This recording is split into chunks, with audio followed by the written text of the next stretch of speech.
উত্তর পশ্চিম বঙ্গোপসাগরে লঘুচাপের প্রভাবে বাগেরহাট জেলায় থেমে থেমে বৃষ্টি হচ্ছে। ২৮শে মে বুধবার রাত থেকে শুরু হওয়া এই বৃষ্টি পরদিন ২৯ মে বৃহস্পতিবার বিকেলেও চলছিল।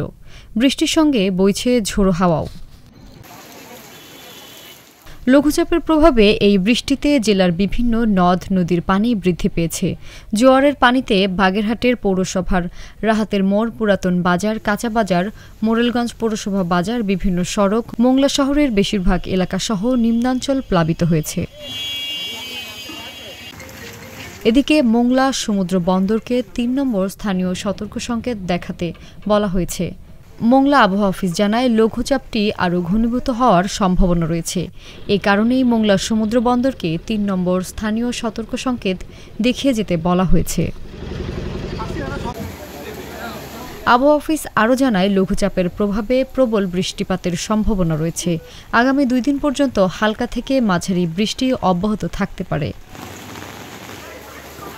মোংলা বন্দর কর্তৃপক্ষ জানিয়েছে, ৩ নম্বর সতর্ক সংকেত জারি থাকলেও আবহাওয়া এখন পর্যন্ত অনুকূল রয়েছে। ফলে মোংলা বন্দরে পণ্য খালাস ও পরিবহন কার্যক্রম স্বাভাবিক রয়েছে।